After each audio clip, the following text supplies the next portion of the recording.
Okay, I guess we are starting. I got white again. Seems like the third time out of 4 games that I'm getting the white pieces, which I must say is quite generous.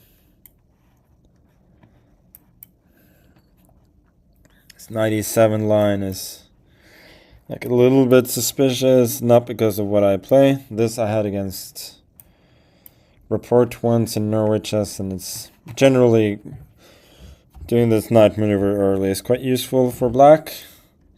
Not that the knight is fantastic on g6, but it's just generally not in black's way, and yeah, these positions are just fine. But it's playable.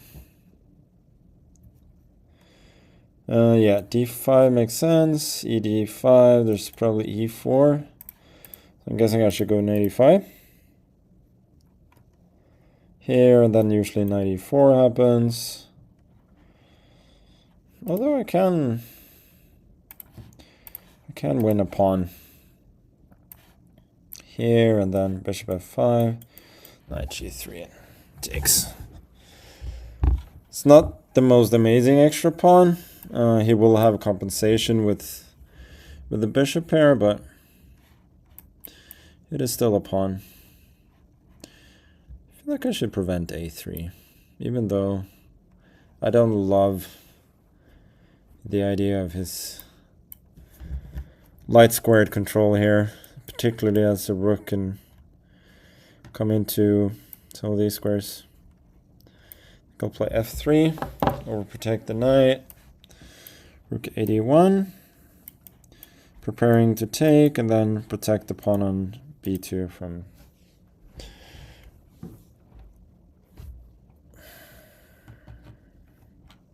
d2.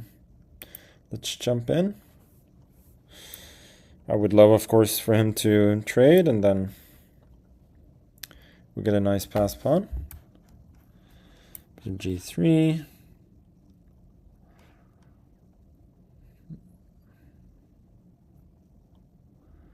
Okay. Now he wants rook b6. That's clear. Should I prevent that?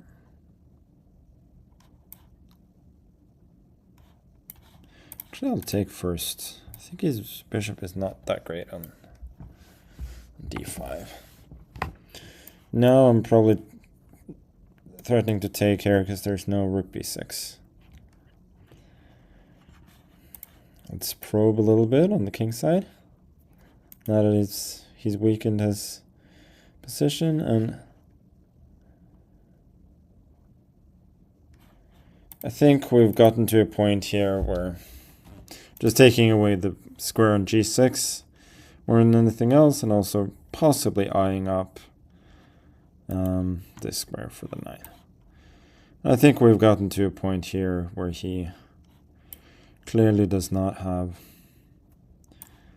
anything close to enough compensation for the pawn. So his idea is to meet knight e4, bishop g7. I guess I'll just bring my king in for now. g4, king g3, f4. It's an idea that's very well known from the Berlin defense.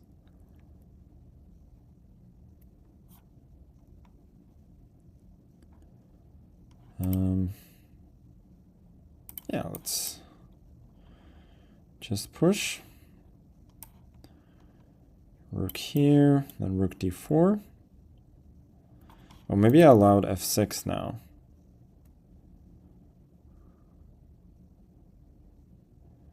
Yeah, that was less than ideal.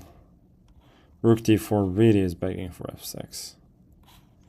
Okay, let's admit our mistake. I wanted to go rook d4 and then knight f5, not to allow him any counterplay on the d file. So now I'm going rook e2 to prevent rook d2 after knight e4 and taking on c5. Okay.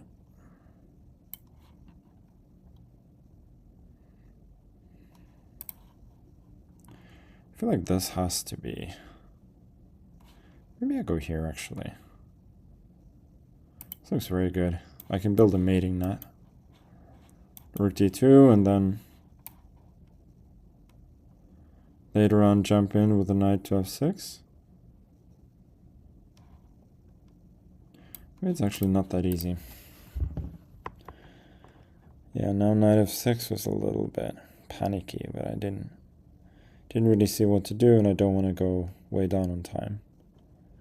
So for now, I'm quite sure that I'm not spoiling anything. Okay, rook f2, threaten g5. Now there's no longer a check here. So he kind of prevents it by taking control over this square.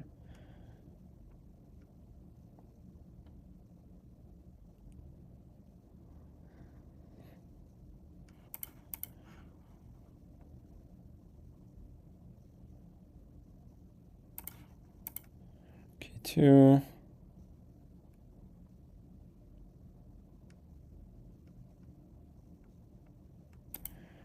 D2. Well, this is a big threat. Here. Okay, so he finds the only defense. Then we have to go back a little bit. But that's fine.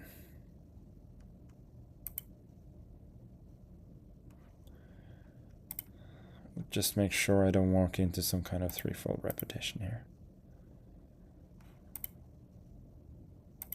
It's not that easy to win. I'm starting to realize that. Guess I gotta go g5 at some point. But I don't love the fact that I'm giving his king a little bit of space. Okay, now I think c5, I'm walking in with the king. Which is what was bothering me in some other line. Here, 97. It seems that I'm making serious progress. Maybe there was rook e4 there.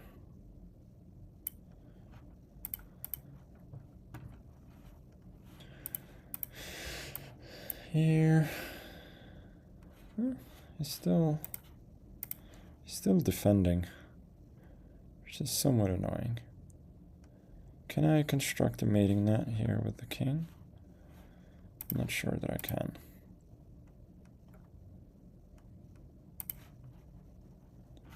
This is annoyingly difficult to win. Okay. Oh, okay. Here I can go rook g7. Oh, are you kidding me? And I lost the game. Okay. Well, that was unnecessary.